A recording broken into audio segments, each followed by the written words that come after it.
I am flattered that after a winery, you're here and awake to see me. So I will try not to disappoint. So let's wake up the brains before we get into this. And just look at the person next to you that you don't know, or somebody that you don't know. Make eye contact with that person.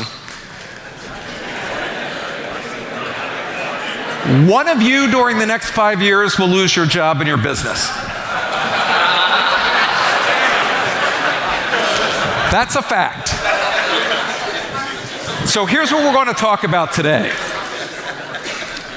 Whether you like it or not, your career and your life is going to be disrupted. That's a fact. But disruption isn't about what happens to you. It's about how you respond to what happens to you. So for the next few minutes we share together, I'm going to try to paint a picture of how our world is going to be changing. And I promise to leave you with 5 things that you can do, not tomorrow, not in an hour, but starting today, to give you the power to thrive in this era of endless innovation. Because business is changing at faster than Darwinian rates. And most people are not designed to adapt. Most institutions are not designed to adapt. Most governments, most big corporations. That may sound scary, but to entrepreneurs, that says opportunity. Because they're so busy doing last year's thing.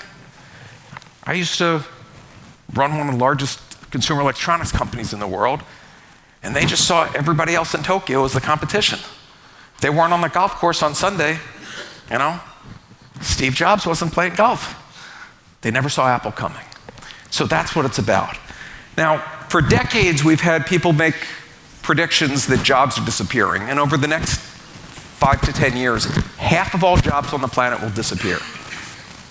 Not only will jobs disappear, but many industries will disappear. If you get a self-driving car, you don't need auto insurance. It's the car's fault if there's an accident, so there goes auto insurance. If cars can be on your beck and call at any time, you don't need to own them.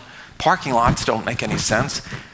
You don't need to live in crowded cities if you can commute in a way that doesn't interfere with your life. So real estate values change.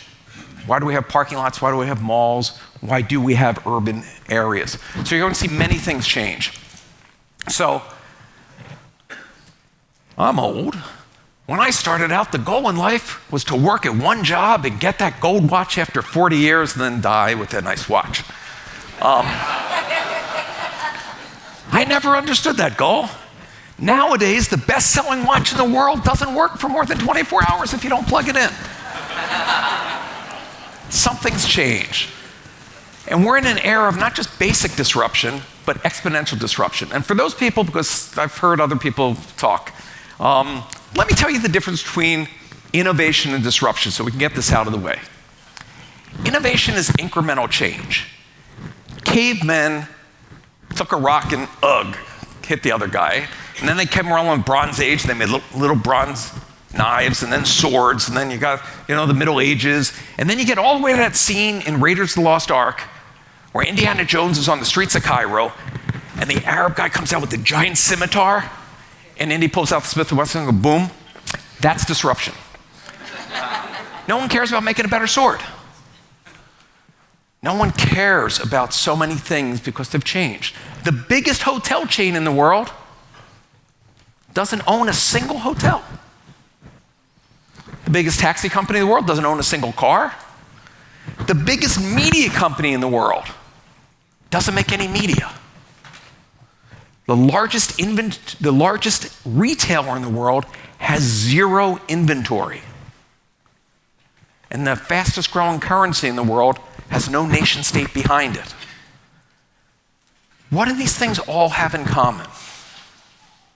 What they all have in common is they're leveraging 2 things that have affected us. One, we're all 1 click away. You as an entrepreneur are 1 click away from 6 billion consumers. You only have to be right for a nanosecond to become a millionaire or to change the world. Second, we're all spewing out so much data. We're creating more data this year than in all the years of mankind added up until this point. And that'll continue again and again. That's exponential. But yet, less than 1% of the data that a corporation creates do they ever analyze.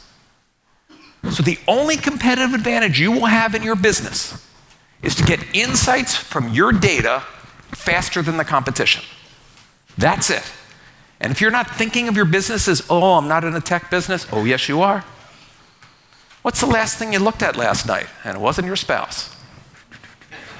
What's the first thing you kissed in the morning? We're all in a tech business. So unless you're looking at it that way. So the world continues to change. The next mistake that people think is that they can predict everything about the future. So 10 years ago, three friends, broadband was coming along, and I had this brilliant idea. There was already online dating. For those in their 30s, there was something before this, okay? There was online dating, but it was all still pictures because there was no broadband. So these three guys sat down and said, we got a great idea. We're going to do a dating site with videos. We are going to make so much money. So it was called Tune In Hookup, and they put it on, and the very first video is this guy standing in front of the elephant cage at the zoo telling you lovely ladies why you should go out with him. Turns out, nobody wanted to go out with him. Elephants aren't sexy. Turns out that the one part of their business plan they didn't think of is what happens if nobody wants to date the losers on their site. Their site was great. They did everything right. Should they go out of business? No. They looked at the data. And what they saw was something they didn't expect in their business plan. And women will all testify this. None of them wanted to go out with the videos that they saw, but they sure as heck shared that video with every one of their friends to show what the dating pool was like. True? Yes. So they changed, the first year of business, they changed the name of Tune In Hookup to YouTube and became billionaires. Oh my God. Yes. I go informally just by Jay, but I like that title too. So, Twitter was a music site. Every one of the famous businesses that you think of pivot. I've sat in board meetings where do we shut the business, do we keep it, and years later everybody else say, oh, we always believed in it, okay? So you have to believe in pivoting. So how do you become a disruptor, okay?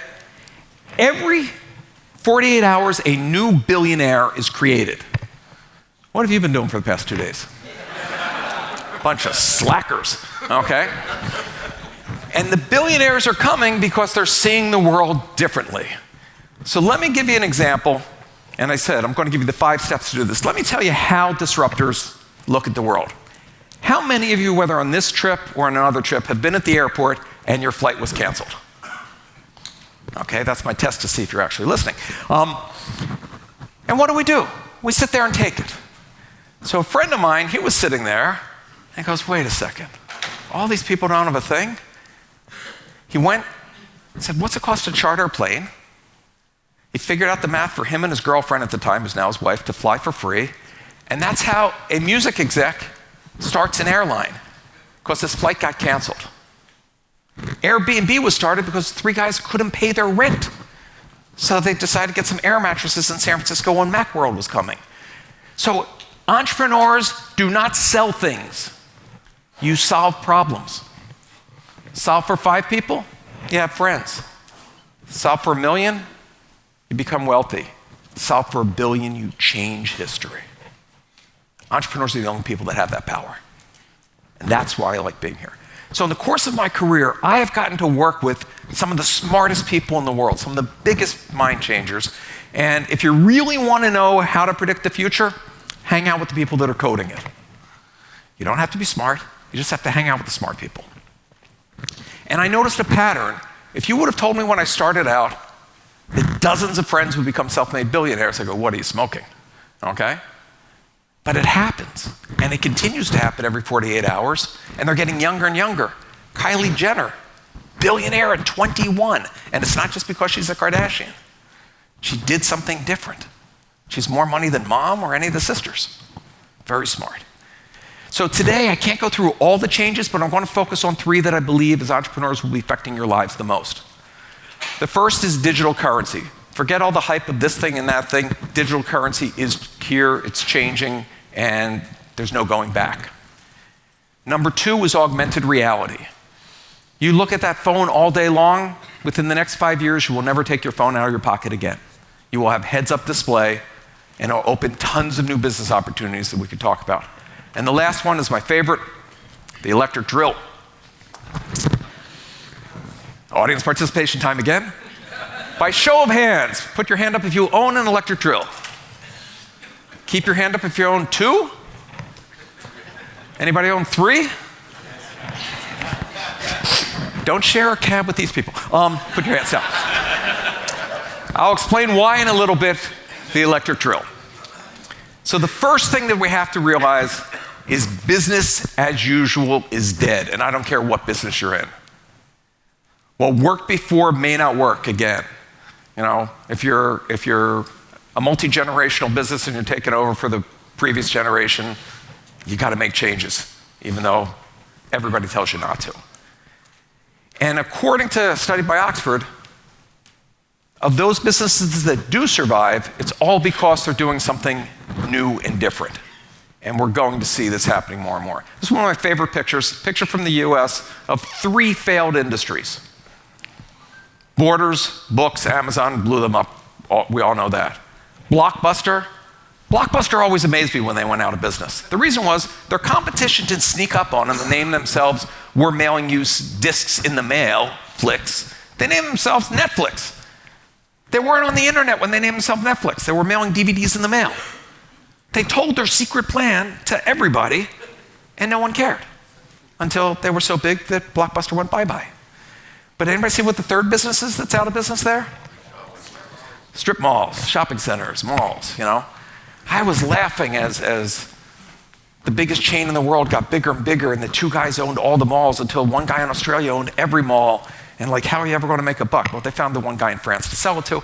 But brick and mortar is not coming back. So what has changed? And if you thought, or if any of your friends and relatives that didn't go the entrepreneurial route thought that the safer thing was get a job with that big giant corporation. Well, of the original Fortune 500 companies, only 57 are left. So security doesn't rob ambition. It's the illusion of security that robs ambition, because there is no security in this ever-changing world. So the biggest mistake you can make is not taking that risk. And if you're ever worried about launching a new venture, and should you or shouldn't you, should you take that risk, and it gets harder as you get older, the kids need shoes, et cetera, go visit senior citizens in an old age home and ask them what they regret in their lives. And not one will come and tell you something that they failed at. They regret the chances they didn't take. Life is about taking chances. The biggest risk you can take is not taking a risk. So, here is my desk when I got out of college. All these things were physical items that were made in a physical factory, shipped on a ship, trucked on a truck, stocked by the stock boy, put on the shelves, you bought, you took it home, and one by one, they each vaporized. They all became ones and zeros. And with that, tens of millions of jobs disappeared. Jobs didn't get offshored. Jobs vanished. And we've replaced unskilled labor with skilled labor, and with AI, we're going to replace the skills to create new apps and new things with machines doing it without humans at all. So, jobs are going away. We will have vast amounts of unemployment. And I'll go off script for a second and tell you why I'm here. I love living in a democracy. I love living in peaceful times. And the only way you have a democracy is by having a strong middle class.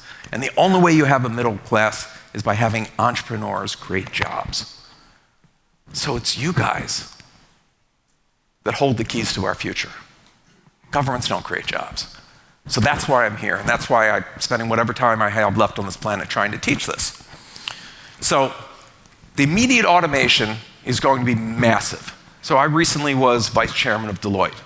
250,000 professionals, we did $44 billion last year. Accountants will all be software. Lawyers and contracts will all be software. Real estate transactions will all be software. So auditing will all be software. So it's not just manual labor that's going away, it's white-collar labor that's going away. So this exponential disruption is happening because it's a combination of all these new technologies at once. 5G isn't just, 4G with another G, okay? 5G is so much more ubiquitous data that everything's always thinking and doing, so your environment's conspiring to help you. Augmented reality is bringing stuff to you instead of you querying Google and asking for things. Cloud computing keeps it there. Wearables are not just, how many steps did I do today? But instead of going to your doctor after you had a heart attack, how many of you would listen if your shirt this morning says, you'll be having a heart attack in the next 5 hours, okay? AI and robotics. There's not only robots that can drive trucks, there's now a robot that loads and unloads the trucks for Amazon, okay? And my favorite robot, automation, is there is a self-driving pizza truck in Silicon Valley with a startup. Wait, it gets better. That knows the distance and time with traffic that it takes to get to your house from where they are, and they turn on the oven in the back of the self-driving, automated, no-person-involved truck the exact moment, so it comes exactly perfection at your door. And when it gets right to your door, the roof opens, a drone lifts the pizza box out, and you put out a little symbol so it knows where to land it on your front porch, your back patio table, wherever you want it. What could be better than to live in a time when hot piping pizza comes to you? Now, at the same time, we've gone from a text culture to a screen-based culture. We're a post-literate society. Fancy way for saying illiterate. As an American, I have to, apologize for our country often. But the most shocking is the majority of college graduates in the United States never read another book in their lives. And that includes audiobooks. So you have no advantage being literate over the illiterate if you don't read. So visual search will solve a lot of that. Visual search now is the intelligence of your camera knows what it's looking at when you point at. Anybody here from Costa Rica? I love Pura Vida. Love Costa Rica if you have a chance. Beautiful country, nicest people in the world. I had the chance to go down there. I'm in the rainforest, Beautiful. Here's what they don't tell you about rainforests. Every freaking thing in that forest is there to kill you.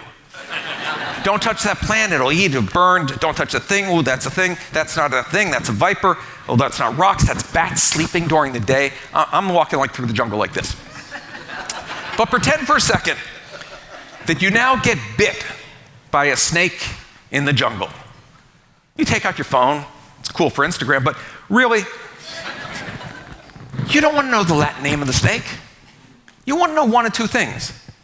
Is it poisonous, or who can I call in the next 3 minutes, okay? And that's what the phones can do. I have an app on my phone that will tell me whether that mushroom is poisonous or a lot of fun.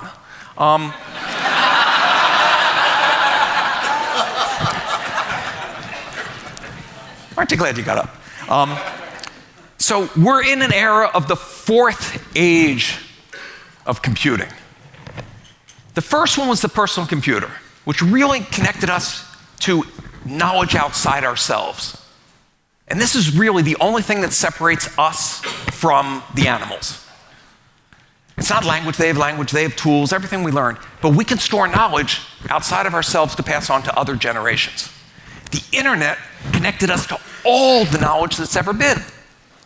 Mobile allowed us to connect to every single person with all that knowledge in tow, and augmented reality will now let all that to have the environment conspire to know what you want to do, when you want to do it, before you want to do it. I'm in my self-driving car. I love my self-driving car. It's actually safer than me at this point. But it knows that it's 2 o'clock in the afternoon. It knows I haven't eaten. I haven't stopped. And I'm a sucker for French fries. So if it suddenly shows me a floating French fries for free because Mickey D's is 1,600 feet ahead, I just have to say McDonald's, and now they've got a customer. That's what CRM will be. The space between sales and marketing becomes nanoseconds. And we will go, the average person is consuming so many hours a day of media, But we will go to 24 hours a day, or whenever we're awake, of being connected to this data. And by the way, it's 24 hours a day because even when you're sleeping, you're giving data. Your Fitbits were the world's largest sleep study. You know, you that are in great shape, where it says you're in the top 2% of people your age and how many steps you took, I got 72 hours without sleep can lead to psychosis. 99% of people sleep more than you, Jay. It was really interesting. So, scan through, there's tons of industries. I'll be around all day to talk about them in depth, but let's go into how many trillions of dollars will be shifting and where the opportunities are. So, this, by the way, is an automated plant. There are no workers. I sit on a board with a member of Foxconn, that's who makes your iPhones and your PlayStation and everything. They now have 9 lights-out factories. I said, what's a lights-out factory? The lights are out. There's no humans in it. This is an employer of over 1 million factory workers. The goal is to get down to 50,000 workers in 2 years, okay? By the way, in this factory, we had the first of people that are Skynet fans. We had the first robot killing a human. If you're taking a tour of an automated factory, don't stand where the transmission's supposed to be. Now, the #1 job on US tax returns is a truck driver, a lorry driver, depending where you're from. Those jobs are going away. Not only that, but that is a 3D printed car. Every part of that car was 3D printed at home. So, manufacturing, just-in-time manufacturing, having inventory, having warehouses, all that part, the digital supply chain of just-in-time is changing, okay? And if you're now in a car and you're not looking out the windshield, that becomes a new entertainment center, a new business center, a new place to do things, okay? Your vacation can start when you get in the car. You know, you don't have to wait to Vegas, right, to let the fun begin. 3D printing will take 320 million manufacturing jobs away. But here's where the entrepreneur comes in. I teach how to build a high-tech startup at the largest engineering school in the US. I had 2 students that did 150 million the first year. I had to tell their parents that, yes, they're dropping out of school, and I think that's the right thing. And, Dean doesn't love me, but the students do.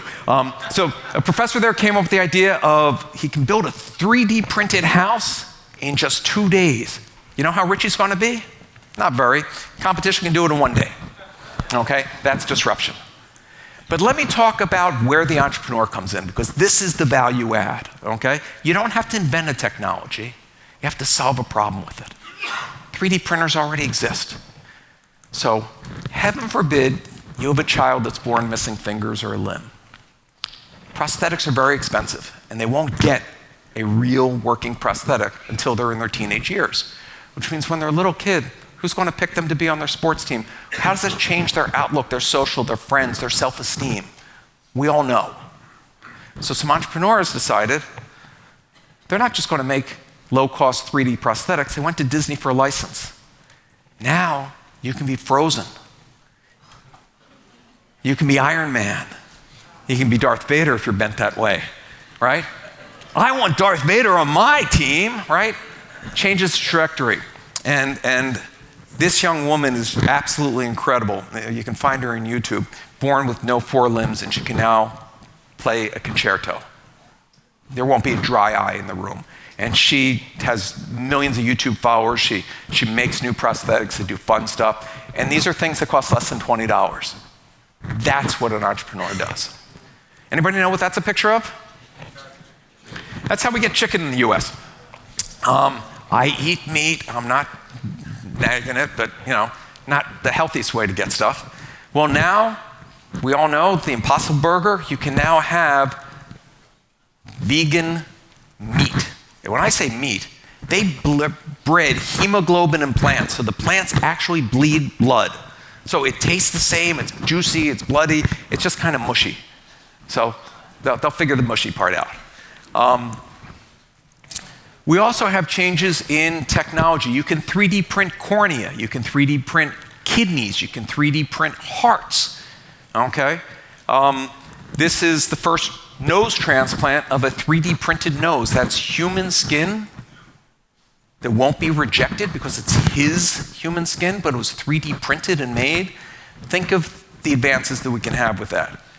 CRISPR is an amazing technology that is literally gene editing, the same way you would edit a video. I don't like this piece, I can take it out.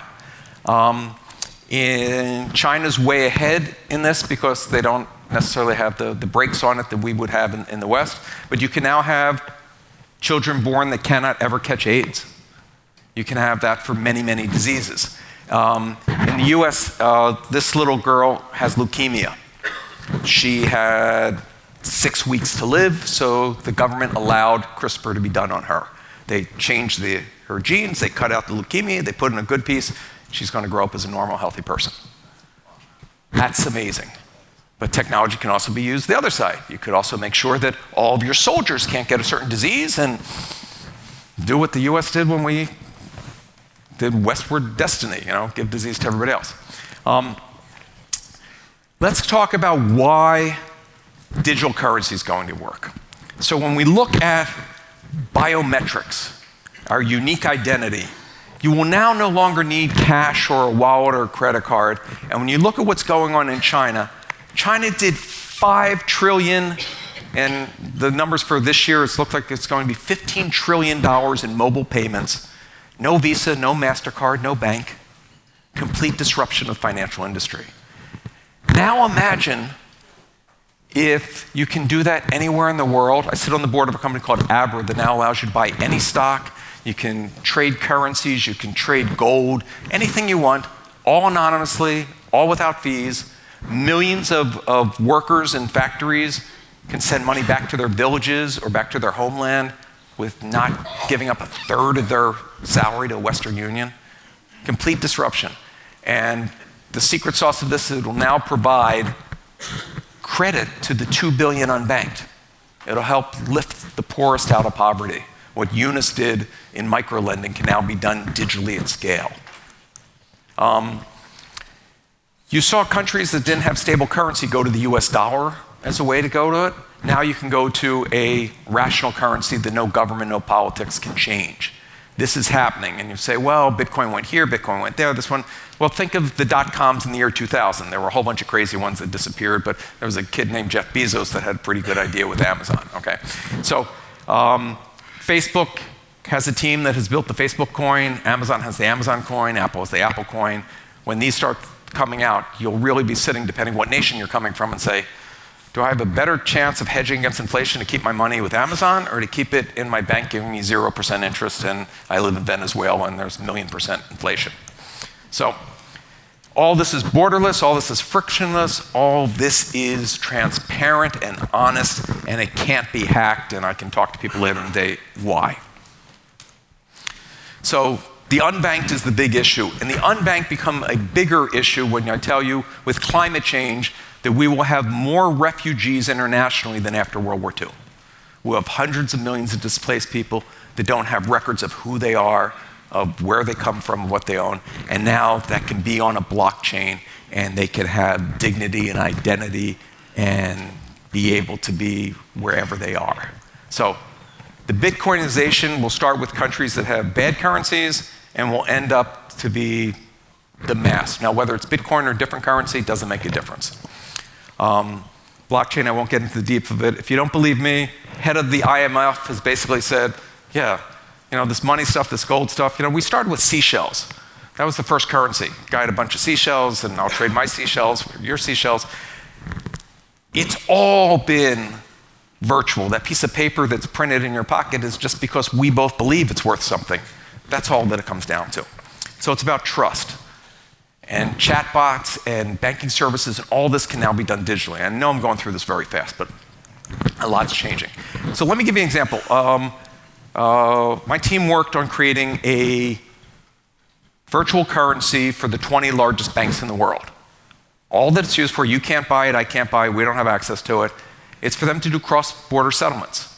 So if you're moving money from China to buy something in Germany, instead of taking 3 weeks or 3 days or whatever, it takes 3 seconds.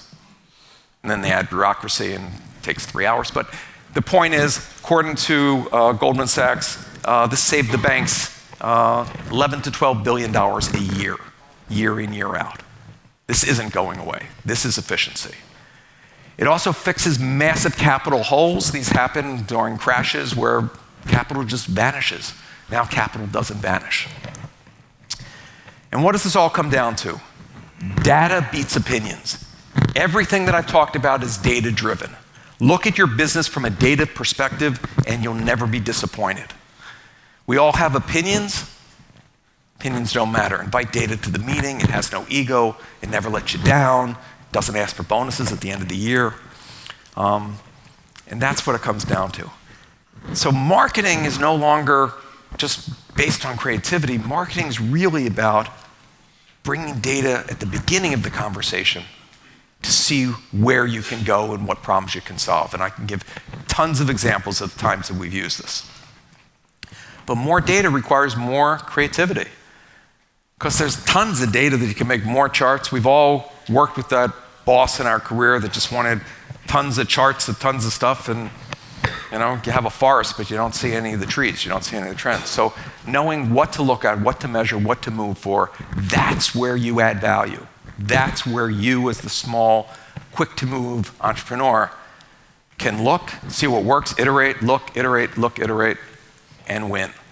While the big guys are doing annual planning. I sold one of my companies to a large multi-billion-dollar multinational, and 3 weeks into it, they said, we need your 3-year plan of what you're going to be doing with the division. I'm like, you're kidding? I've been here 3 weeks. I don't know where the copy machine is, okay?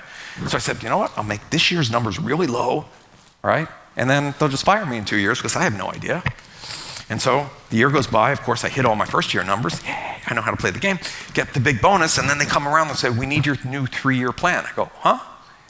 Every year we do a 3-year plan? You never look at my year 2 and 3 from last year? Now, you know why big companies are not succeeding. Wearables, I don't have to go into, but now look to my favorite one. Augmented reality. Last year, and I apologize, I only know US numbers, in the United States, people bought, for over $100 a pair, 80 million pairs of glasses that came with one app, Sun. They spent another several $100 million on another set of glasses that came with a different app called Focus. All right? So the idea that you would buy something to wear on your face that solves a problem, already there. So this is what the future would look like if you turned on every app, if you were 14 years old, like when you had every pop-up on your computer. You don't have to worry about in London of which way the bus is going to hit you. The street will turn red, okay?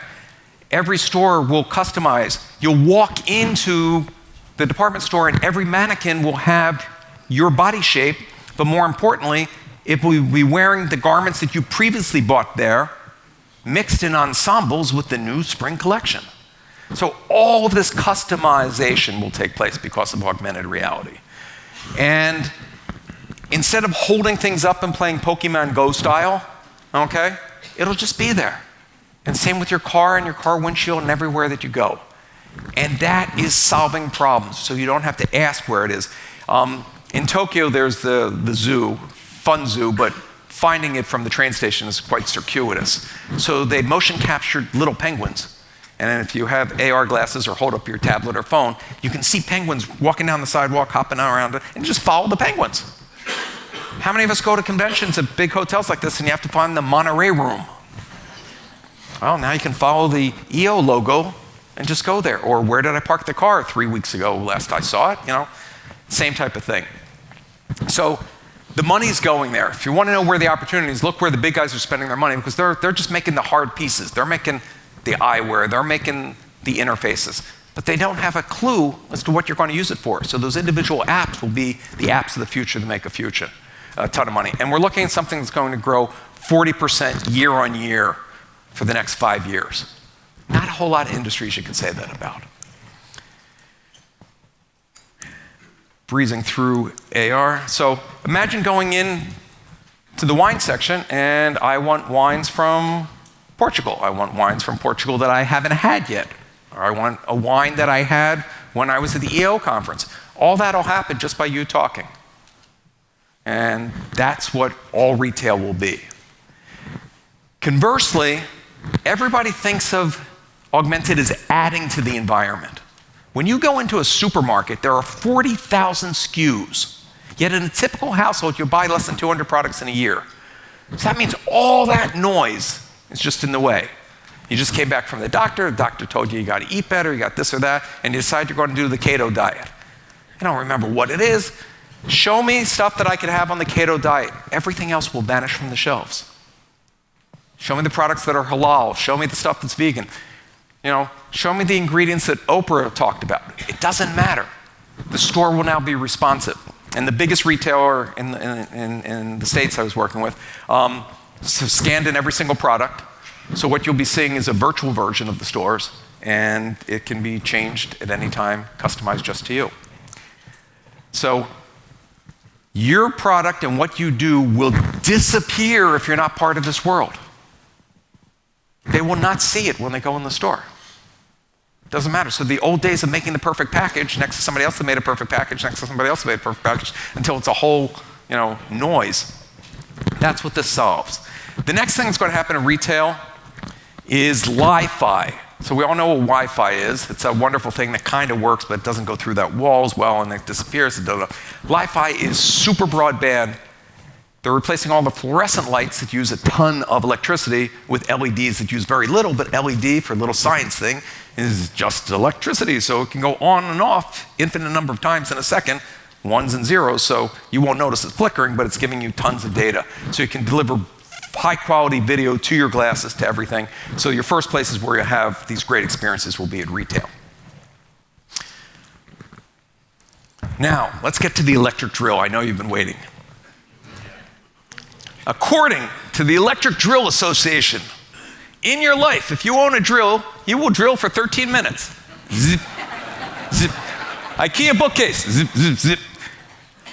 If a drone can bring it to you in the morning, you can go zip, zip, zip, and it can take it back, why would you have it, schlep it, store it, have it, let alone have more than one? Now, I made fun of a bunch of you. I had one forever, and my kids made fun because it had a cord. So I got a battery one that was so weak, the screw turned it.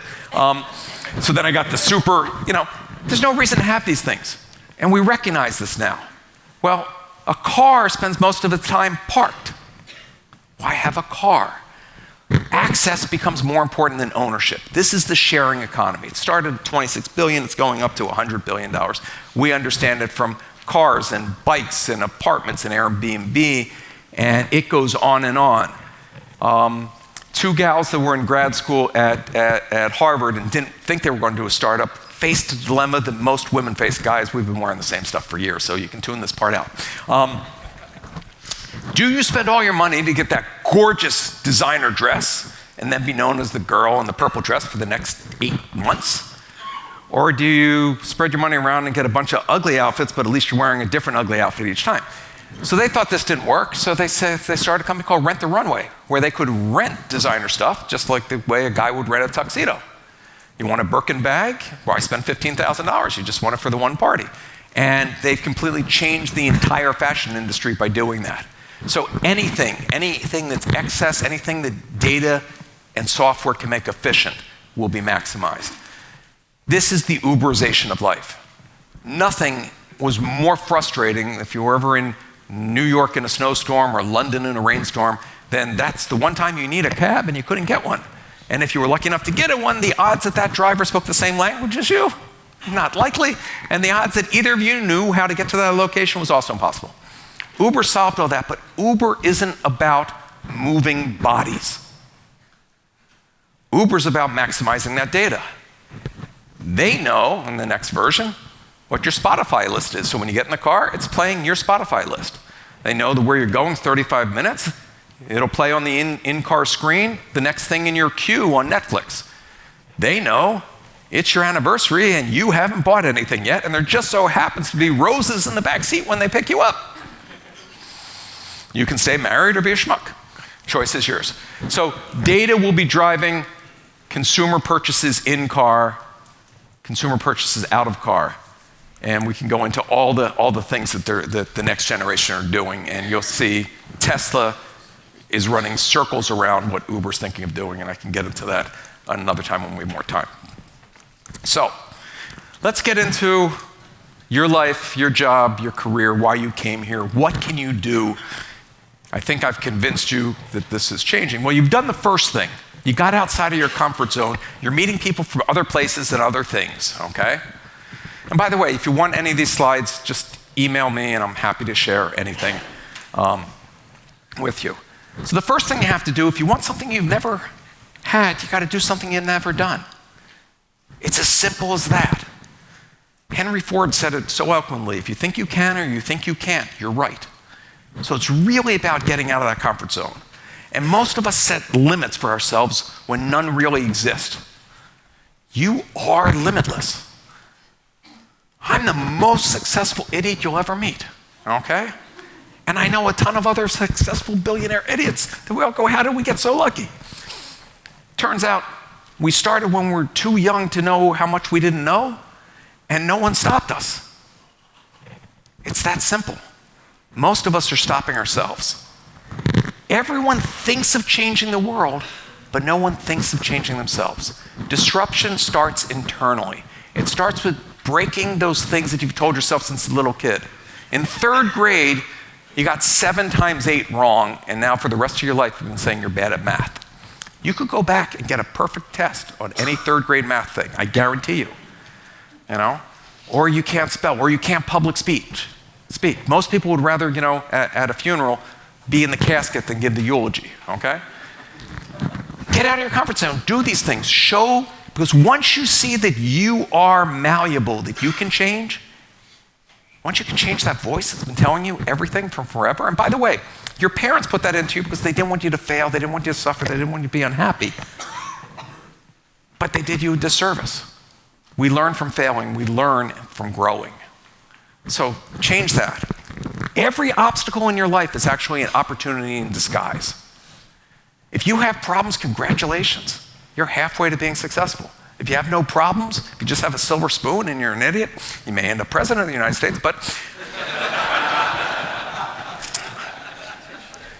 And there's no obstacle in this world that's so big that one person with determination can make a difference. Matter of fact, you only need 2 things to be successful in your business. Insight, which is what data gives you, and persistence, which you've got to go. So, the other thing is positive thinking. I think by spending this time together, you realize I'm not some tree hippie-loving, weirdo. But the science is behind it. If you have a positive mindset, you will be more attractive, you will close more sales, you will have more friends, you will see more opportunity. If you have that cloud over you, everything's bad, you wouldn't see opportunity if it's in your face. So, I start each day with these 2 affirmations. Say them in the morning when you're shaving, when you're brushing your teeth, whatever it is. Future can be better, and you have the power to make it so. It's that simple because it lights up the synapses nerves, okay? It sends hormones across your brain that do the same effect as cocaine or sugar. So you can actually give yourself your own high to be successful. And that's where success comes from. So start each day with that positive mindset. And here's the trick. Solve for others to solve for you. It's not about you. It's about what you can do for everybody else on this planet. And isn't that the greatest challenge that there is? That's what gets me excited. What new problems can you solve? How can you take this technology that all these people spend billions of dollars creating to solve a problem that nobody else took the time to care about? Think of those 2 entrepreneurs that gave that first little kid their Iron Man hand and he went to school. Think how differently he felt. That's what I want to do. And the only way you're going to do this is to commit to lifelong learning. The world's completely changed. If I was your doctor, and when you came in and you wheeled in a wheelchair, and I told you I haven't learned anything since I got out of medical 30 years ago, you'd run out of the office cured because you wouldn't go to a doctor that didn't do that. No one's going to work for you or with you if they don't believe that you're a place that they can continue to learn from. You won't get the best employees. So commit to lifelong learning. So one last story in 30 seconds. There was a woman in Florida who worked for a very conservative sales company that required her to wear pantyhose. It's sweaty in Florida. It sucks. She wanted to wear open-toe shoes. Couldn't make it work. So she's got a scissors, started playing around with it, and she figured out a solution. And she took it up to hosiery companies, and they all made fun of her. Men literally ripped up the card telling this woman that she knew nothing about women's products. So she went out. She was broke. She went to Barnes & Noble and bought Patents for Dummies, the book. Wrote her own patent. And that's how Sarah Blakely became a billionaire with Spanx.